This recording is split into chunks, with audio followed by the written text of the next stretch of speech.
PFL is the only MMA promotion this week running cards with 2 cards this week, actually, with PFL Brussels being there first. Benson Henderson returns to the Smart Cage, or to mixed martial arts, with a bout against Patrick Habirora, as the PFL continues Patrick Habirora's streak of beating former UFC fighters and Danny Roberts, Kevin Jusay, and now he gets by far his most difficult test in Benson Henderson. However, Benson's 42 and last fought in 2024. But 23, actually. 24. Oh, man. Sure, you know what? Why not? Patrick Habirora, 8-0 undefeated, taking on the former UFC and WEC lightweight champion. It's the final of 11 fights this weekend from the ING Arena in Brussels, Belgium. And folks, before we get into the video, make sure to hit that subscribe button down below for some more PFL content here on the channel. Tomorrow, we're going to have our PFL MENA Pride of Arabia full card prediction, so make sure to join us for that. Also on the main channel, Greedo plays daily MLB and daily NBA best bets. Let's go. First of 11 fights on this PFL Brussels card. We'll kick things off with a matchup to open the night at 170 pounds between Rustam Serbiev and Ashley Reece. The main card I really like on this one. Prelims, it's a decent mix of fights. That's what I will say. Okay, kick things off with Rustam Serbiev, and you're going to see some Belgian talent. You're going to see quite a bit of Belgian talent, I will say, on this card. Not the first time, by the way, PFL has gone to Belgium. Rustam Serbiev opens up the card against Ashley Reece. I will tell you again, as we go on with this card, expect the Belgian talent to get, I don't want to say completely favorable matchups, so just watch out for what, type of fights the Belgian fighters are in. I'm not going to say every single fight the Belgian is going to win, but the PFL does like to usually set up their hometown guys in the right way, and they've done this, when they've gone to France, they've done that when they've gone to Belgium. Again, the first Belgium card was Habirora and Danny Roberts in the main event. So again, we will keep track actually of how the Belgian fighters do on this card. Okay, Rustam Serbiev, the Belgian warrior kicks things off. This is an AKA fighter, by the way, training, of course, out of San Jose, California for American Kickboxing Academy. From Brussels, Belgium, taking on the Englishman Ashley Reece in our first bout of the night. Ashley Reece has not fought since 2024, where he lost to now UFC fighter Nikolai Varentennikov, who lost to Chaos Williams yesterday in the Apex. But Reece has not fought since that bout in United Fight League back in 2024. This is a fighter who's fought in Bellator before, fought twice, or won twice under the Bellator banner in both Newcastle, England, and Birmingham, England in 2019. Lost his final fight, I guess, in Bellator in 2019, of course, before returning to the Bellator/PFL banner. Was booked against Luka Poclit in 2021. Poclit on this card later on in the night, so stay tuned for that. But Reece, 2-1 as a whole in Bellator, has not fought in 2 years, and now he's 37. Don't know why you're taking off 2 years from 35 to 37. You're not going to get much better at all in those years, and I would like to see fighters stay active at that point in time, so that's not great for Ashley Reece. Flip side, Rustam Serbiev may only have a 9-5 record and has lost some fights that, well, you wouldn't like him to lose in UAE Warriors and in Berber FC. I'll tell you, I'm not impressed with anything Rustam Serbiev has done. You look at his record, he's beaten nobodies. And his wins are really weird. Last fight he won in 2024 against Nizar Yabuki. He won by first round arm triangle choke. The bout has been flagged by Tapology as, potential legitimacy issues. 2 fights prior, he lost to a 6-1 fighter and a 2-1 fighter. His last win in 2023, again, flagged for potential issues with legitimacy. Oh, guys, I don't know about this one. Serbiev's 9-5, but again, none of his wins are good. And Ashley Reece hasn't fought in 2 years. He is, 37 at this point, but can he crafty veteran his way to a victory? He hasn't won a fight since May of 2023. This is a really bad fight. I'm going to regret this. I'm going to go Rustam Serbiev. Oh, I really don't want to, but I'm going to. He's 28 now. Last time he fought, he was 26. I just feel like you're getting better at this point in your career. Reece is 37. I absolutely hate the legitimacy issues with Serbiev, and this is usually, red flag. Do not pick this guy. He's in Belgium. He's at home. I'm going to take him. Do not bet the fight in the slightest. That's a coin flip. Just watch and laugh. That's all I'm going to tell you. Second fight of the night, we go to a matchup now in the featherweight division as Adam Meskini, the French fighter, takes on Rio de Janeiro's own, of course, from Brazil, in Inoue Lopes. This is one of the few fights on this card with no Belgium talent, but again, as of right now, we do have the Belgium fighters up 1-0. That first fight's such a toss-up and such a weird one. Our second fight of the night, Adam Meskini versus Inoue Lopes. It is interesting. Meskini has been around the PFL banner for quite a bit now. Did fight in PFL MENA in 2024. Lost his first fight to Islam Reda. He was an underdog in that fight, and I will tell you, Reda is possibly one of the best fighters PFL MENA has ever had. Of course, PFL MENA predictions come out tomorrow. Reda's not on that card.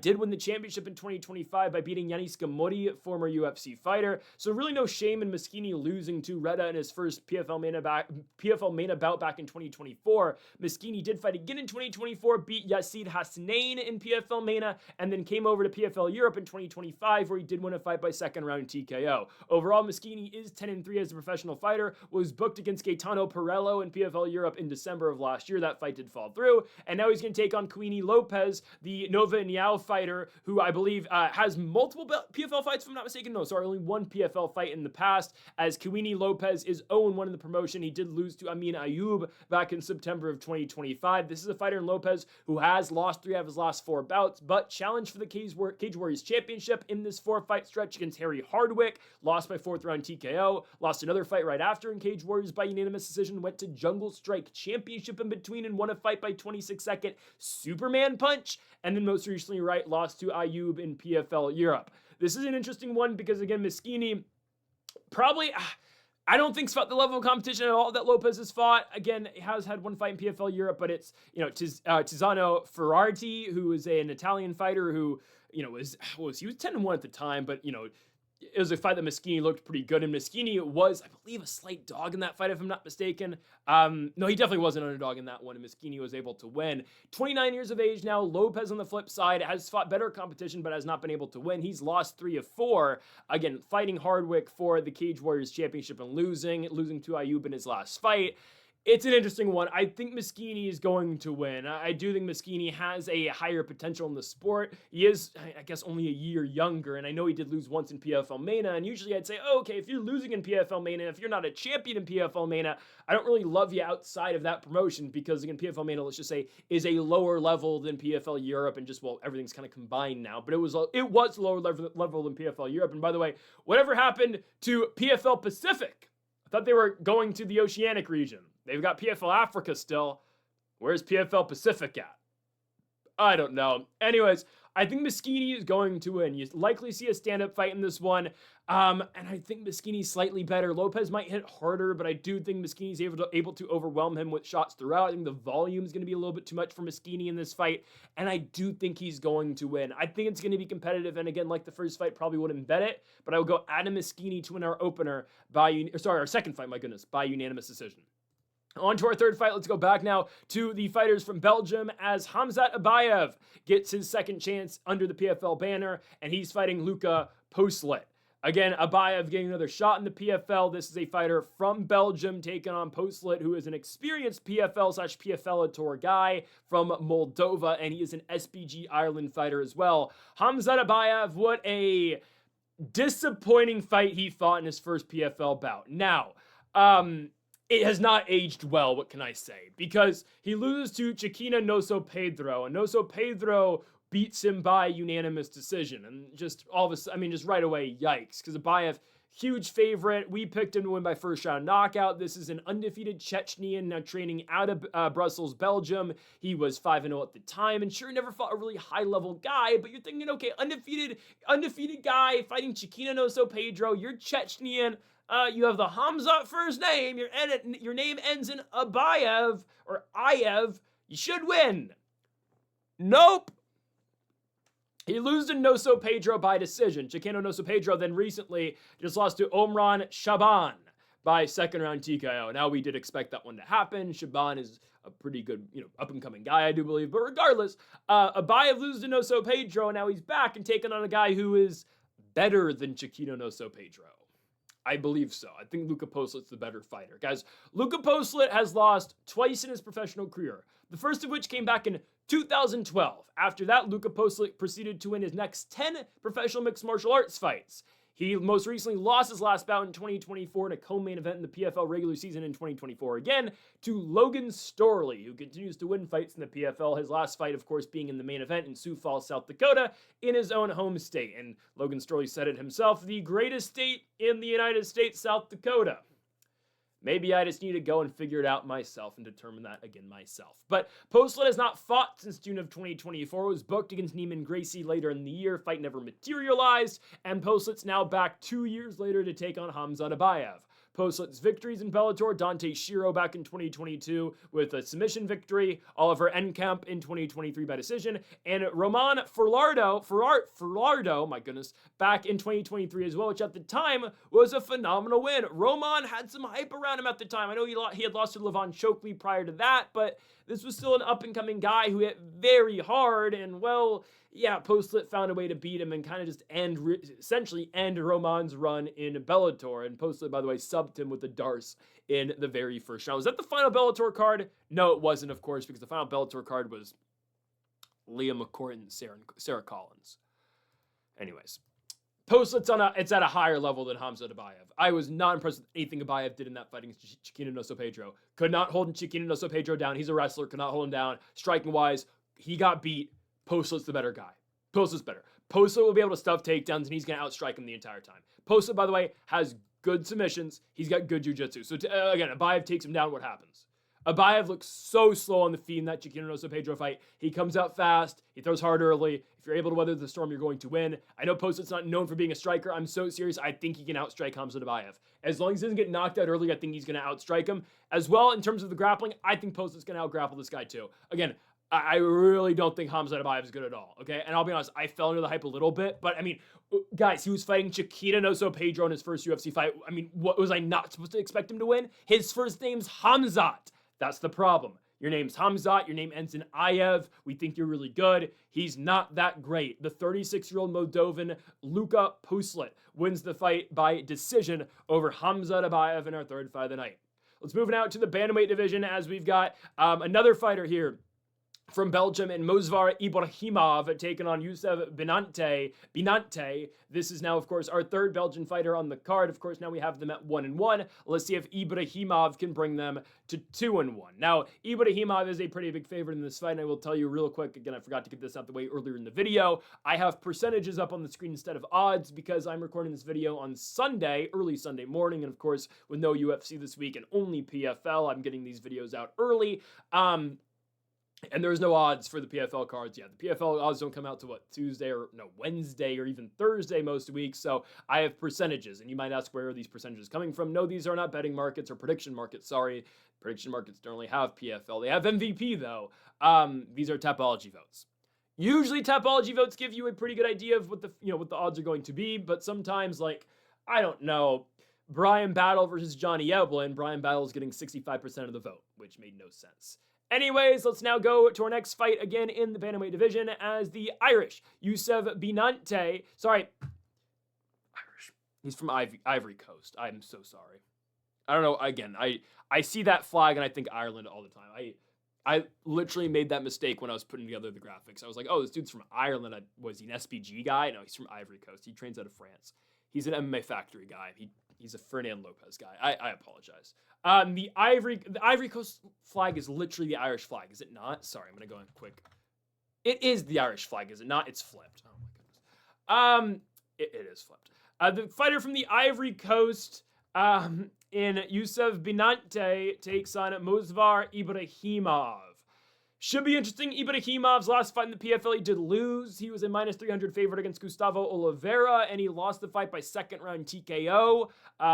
Disappointing to say the least. Now, there will be more on Gustavo Oliveira later in the video. Ibragimov loses that bout after winning his first PFL fight, my goodness, back in July of 2025 against Gerardo Fani. He won the fight by Von Flue, and then, of course, proceeds to get knocked out against Gustavo Oliveira. Now, I will tell you, this is a step back now. Youssef Binate, from what I have seen, primary kickboxer, doesn't have much of a ground game at all. Ibragimov has a very clear advantage down there. And I'm telling you, a complete mismatch advantage down there.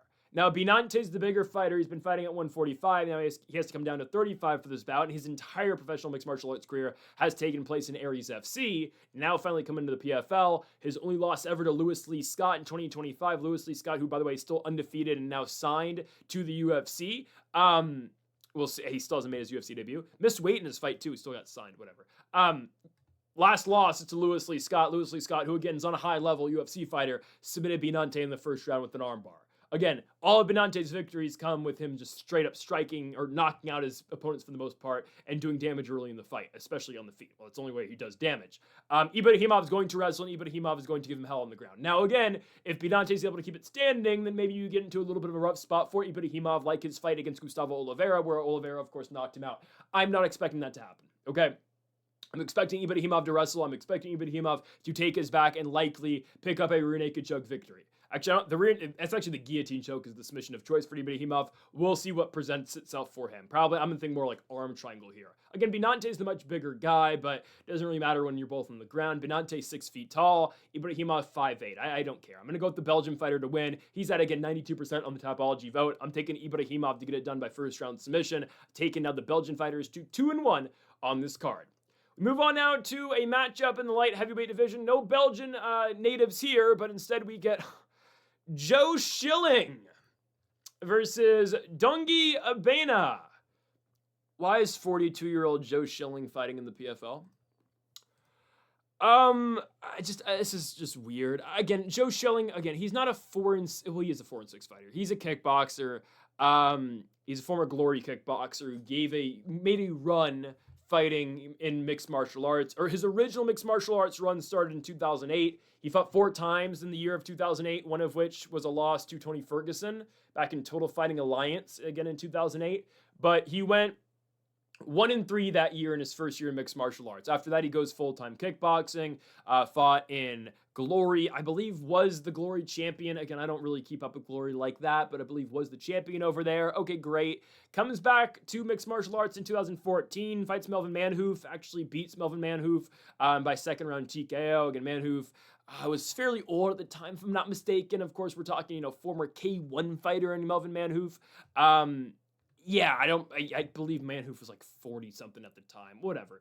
Joe Schilling wins, and then he fights Rafael Carvalho in Bellator in 2015, loses, gets knocked down in Bellator in 2015 as well, goes back to Glory, does Bellator kickboxing when that used to be a thing, came back to Bellator in 2018, 2019, won back-to-back fights, and then most recently his last mixed martial arts fight was in 2019. He got knocked down the third round against Tony Johnson.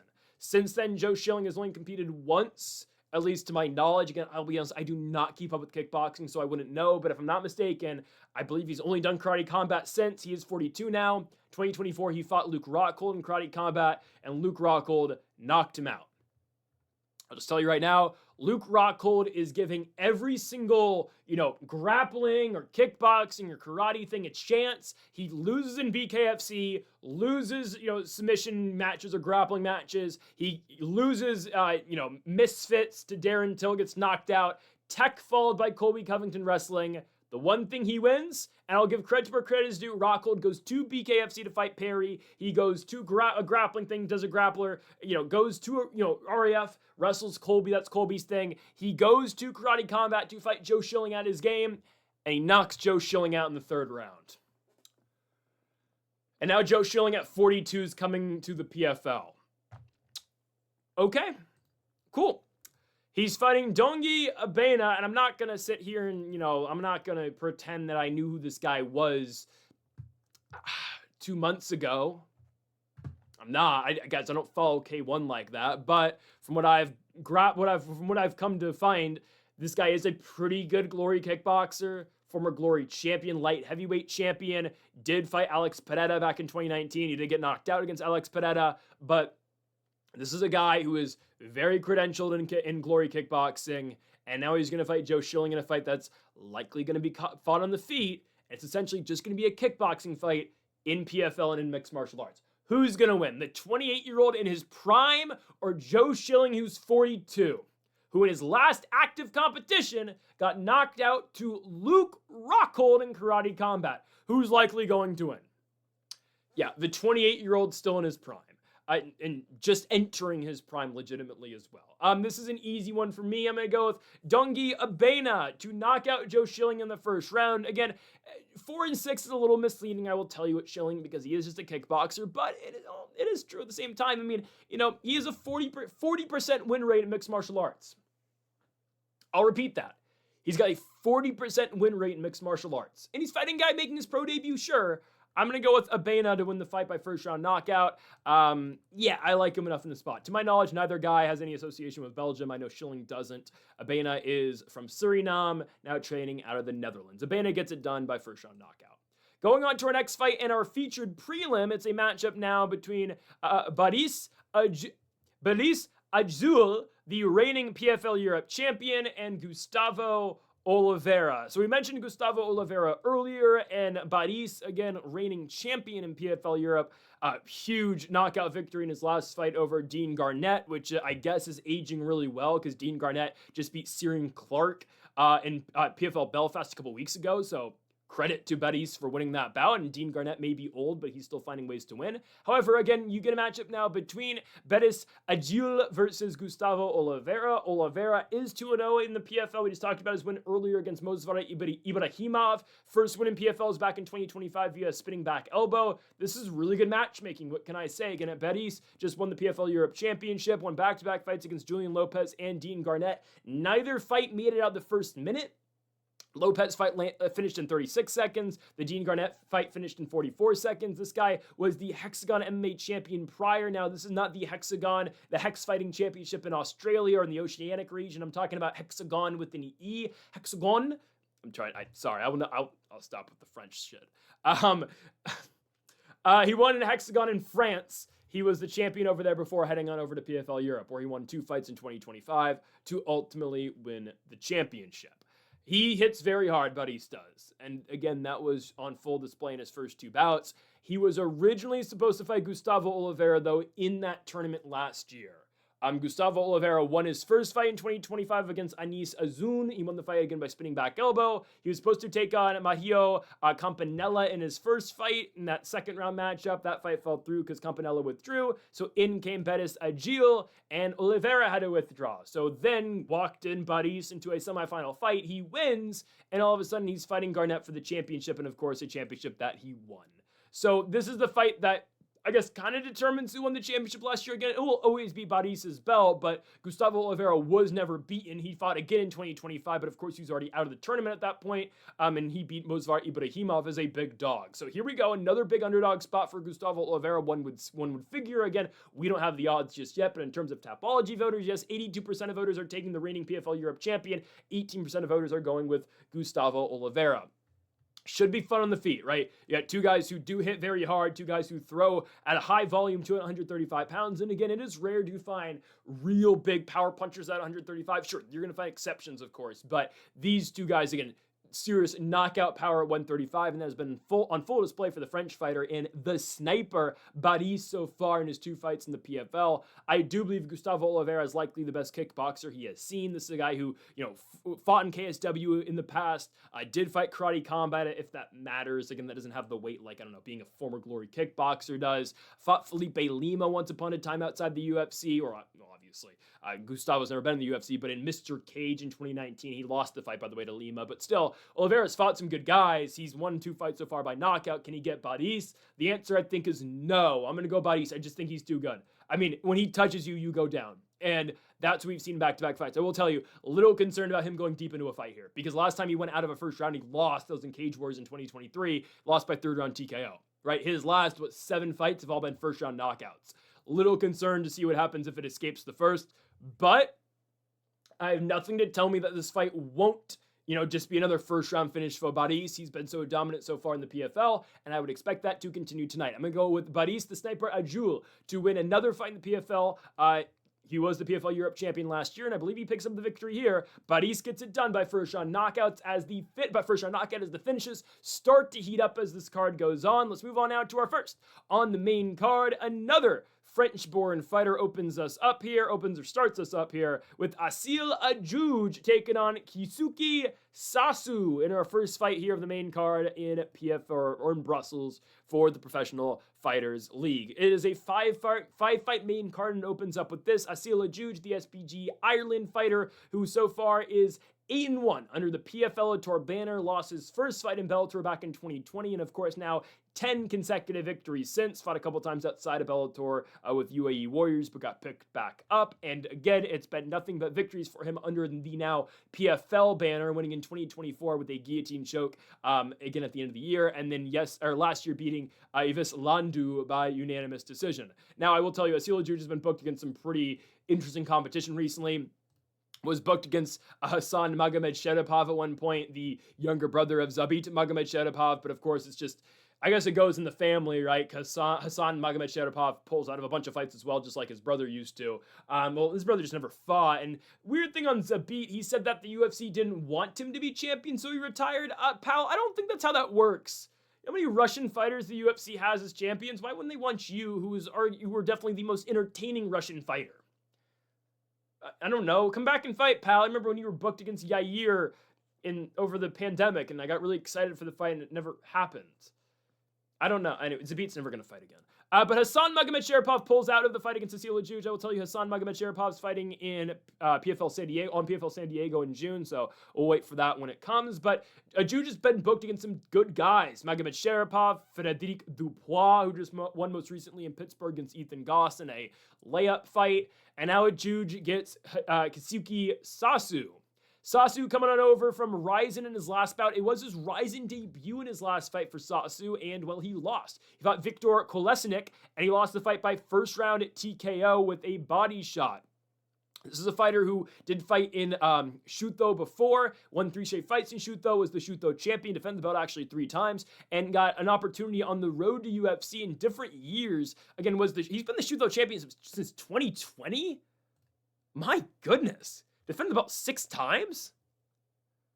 Well, again, though, how much can I put into this? Because Sasu's gotten multiple chances on the road to the UFC, and he's failed in both of those opportunities. Fought in 2022, and I will tell you, ran into Yiza. Probably wrong guy at the wrong time. Yiza, at his best, can be pretty good. He is 1-3 in the UFC. I don't know if he's going to get cut or not, but still, that's going to end up winning the entire thing. But Sasu loses to Yiza, gets another chance in 2023, and gets knocked out in the second round by Song-Won Kim. Song-Won Kim, who now got signed by the PFL as well, who just beat Humberto Bondanai in his last bout in 2020, or I guess a couple weeks ago, in Sioux Falls, something that I was a little bit surprised about, but that's neither here or there. Kim also lost to Yiza in 2023, if I'm not mistaken, too. Yes. Anyways, Sasu, though, could not make it out of road to UFC, and he's continued to defend his belt in Shooto. Has some pretty decent, defenses of the belt, too. Beat Hyoji Kudo in Shooto, who got multiple shots in PFL. Kudo, who got signed to the PFL after actually losing to Sasu, believe it or not, but whatever.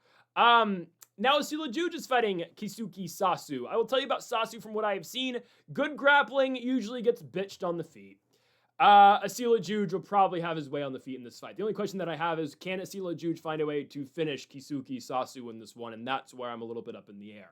Because Adjoudj doesn't possess, the most power. He knocked out Bruno Fontes, but this is a guy who's not, afraid to just, strike at range with you the entire fight. Does have a grappling game too, and Adjoudj isn't going to always go to it, but can if he needs to in this fight. Again, it's not going to be needed.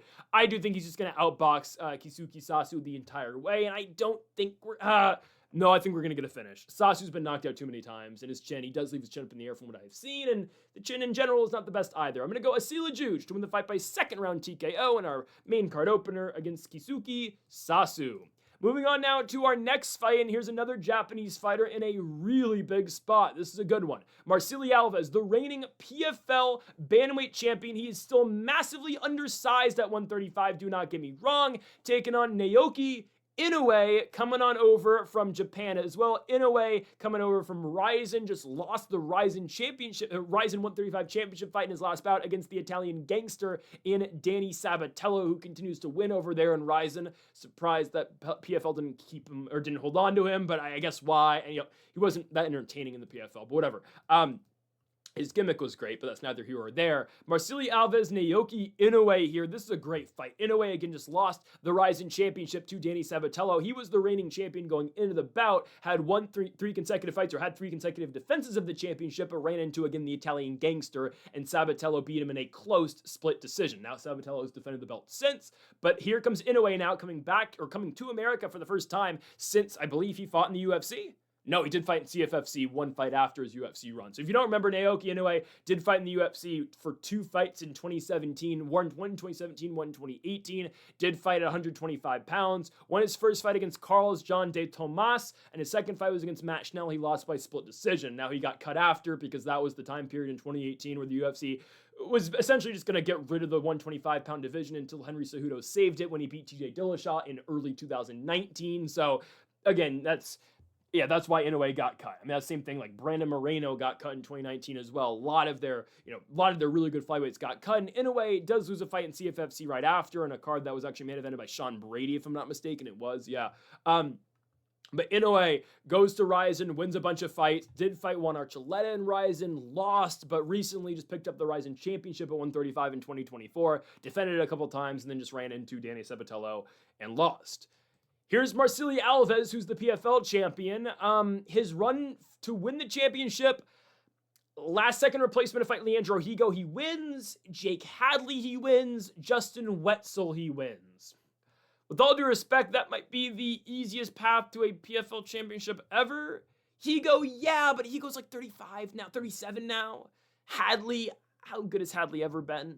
More on him later. Justin Wetzel's the championship fight. Justin Wetzel's Pretzels. Come on now. Alves is a 125-pounder. He is. I think his future probably, it doesn't lie in the UFC. He's 5'4". He needs to fight flyweight, but the PFL doesn't have flyweights. That's the problem. He's a 5'4", 135-pounder, shoot the box guy over in Sao Paulo, Brazil, obviously. He's just undersized. And of course, this is a striker versus a grappler matchup. I think Inoue's able to take him down, and I'm going to go with Naoki Inoue to win. He may be the underdog in this spot, and I really hope we do get him at plus money because I do like him a lot in this spot. He's going to out-wrestle Marceli Alves, 100%. I mean, that's just the pure, that's the difference in the fight, right? And I'll tell you, like, Alves, right, shorter fighter, lower base, we'll see if he can stuff the takedowns. I don't think so. I just think Inoue's higher level. Inoue's had 25 fights. He's been in the UFC. He's won the Rizin Championship. Alves, yeah, he's the PFL champion, and they're going to promote this as Rizin champion versus PFL champion. And I'll tell you, if it's a close decision, it's probably going to go to Alves. I don't think it's going to be close. I think Inoue's going to put him on his back for 12 minutes in this fight, and I just don't know what Alves is going to offer. He's a good striker. Doesn't do much in the grappling range. Again, had his moments, I will tell you, again, I don't think he's an awful wrestler, but I just think Inoue's on a slightly different level. Inoue's been doing this for a long time. Alves now finally breaking into, again, like the high level of, American mixed martial arts, mixed martial arts in general. I like Naoki Inoue to win the fight. I believe he takes it by unanimous decision. Let's get back now to the Belgian fighters. Again, we had a Brazilian versus a Japanese fighter here, but now the Belgians are back, and Boris Atanga on Tapology votes 98% to beat Jared Gordon. Gooden, my guess, Jared Gooden. Yeah, I'm not surprised. I'm not going to hold, I'll talk about the fight, but I'll tell you who's going to win. Boris Atanga is going to win by first round knockout. Okay, I will tell you, I'm a little surprised that, Jared Gooden took this fight. Because why would you? No, honestly, okay. I'll tell you. I think Boris Atanga is beatable. I don't think Jared Gooden's the guy to beat him, if that makes sense. Jared Gooden hasn't won a fight since December of 2023, where he submitted Wellington Turman, who didn't have a chin, but whatever. Jared Gooden submitted him by rear naked choke back in 2023. Since then, he fought Chidi Njokuani in 2024, missed weight. This is, by the way, second stint in the UFC, Jared Gooden, because he got cut the first time after losing to, who did he lose to? Randy Brown. Yeah, and then he missed weight, so they cut him. And then his second UFC stint ended because he couldn't make weight either. Lost in Njokuani, missed weight. Also missed weight against Carlson Harris when he rejoined the promotion, was 7 pounds over, whatever. Did fight one time outside the UFC before getting this Bellator shot. And he fought Muhammad Ali. No, of course not the Muhammad Ali. He fought the mixed martial arts Muhammad Ali.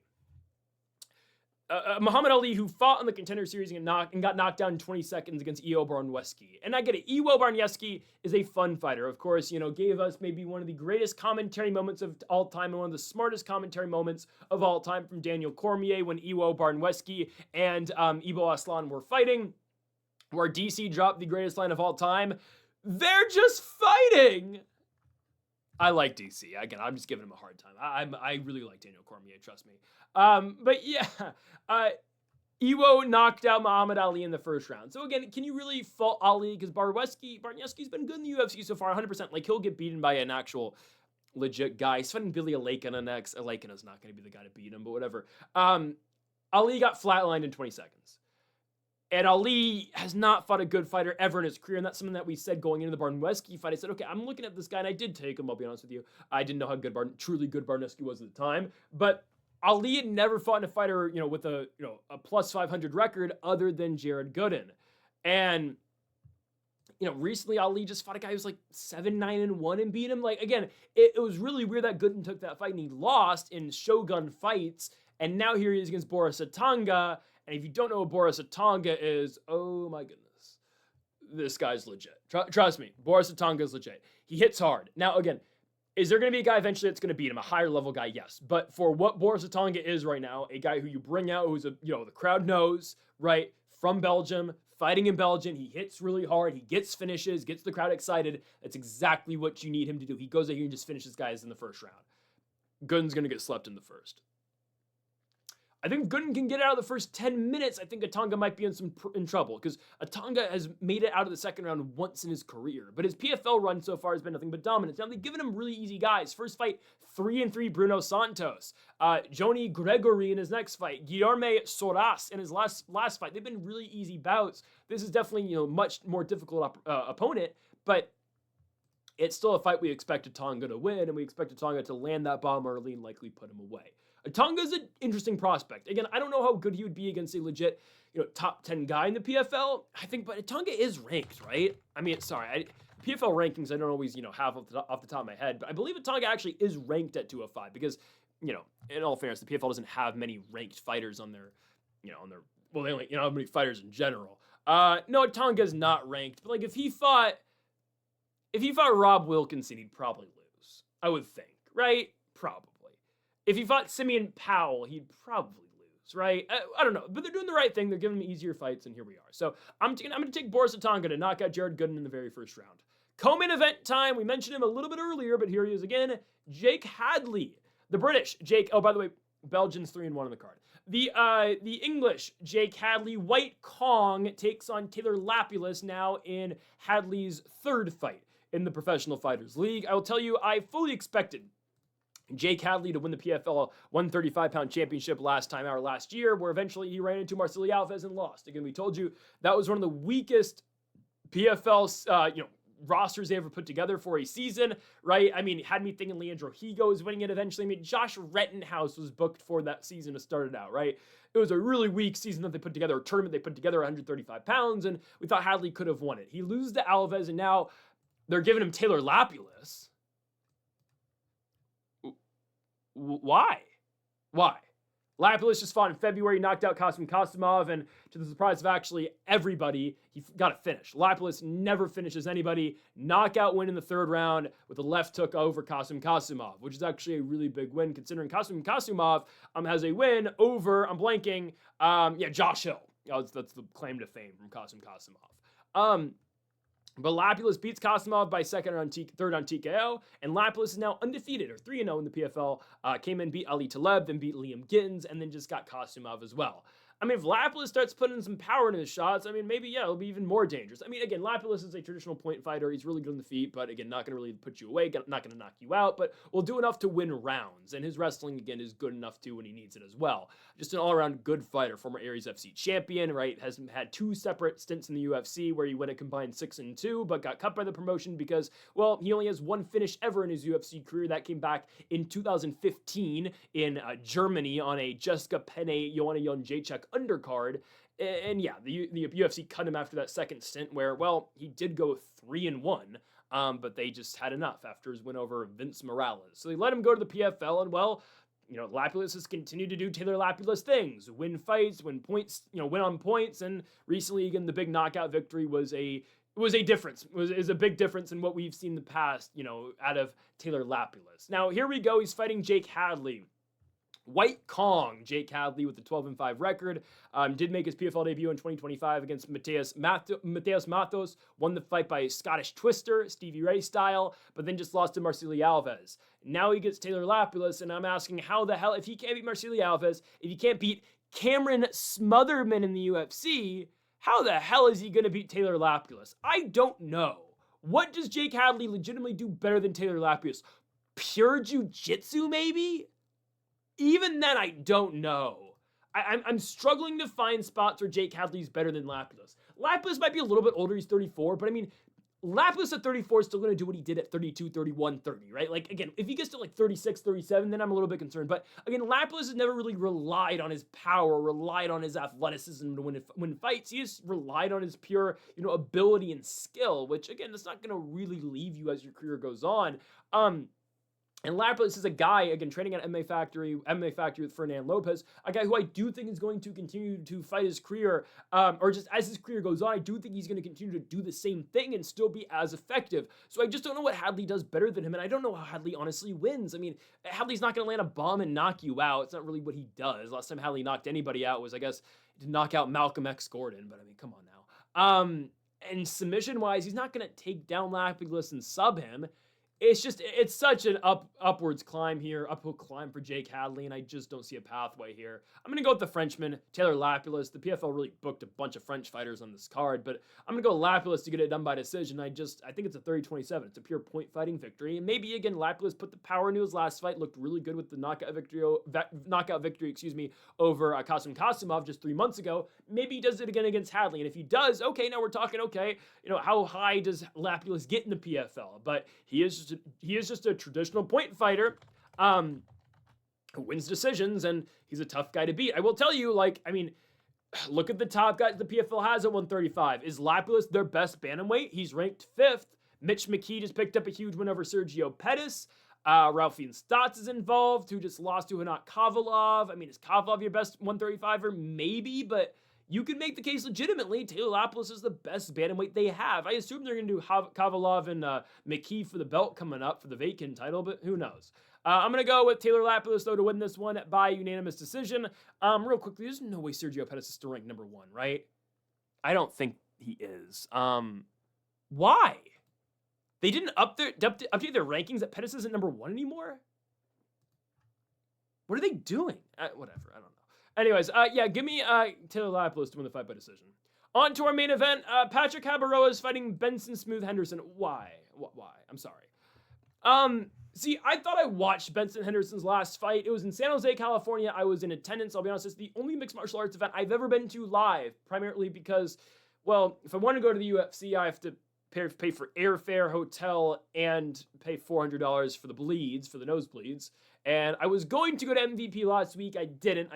I don't know. I mean, it is what it is. I thought about going. I had some scheduling conflicts. I couldn't get out there for it. But, ever since Bellator folded, the Bay Area never gets any more MMA fights. And, well, the PFL goes out to San Diego some, but I'm not driving all the way or flying to San Diego to watch PFL. With all due respect, I'm not going to San Diego to watch AJ McKee and Salamat Isbulayev. Not a bad card, but regardless.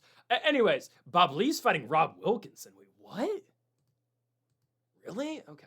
Anyways, my point being, I watched Benson Henderson's last fight in person. I watched him fight Usman Nurmagomedov, and yeah, it's everything I expected out of Benson Henderson's final, professional fight.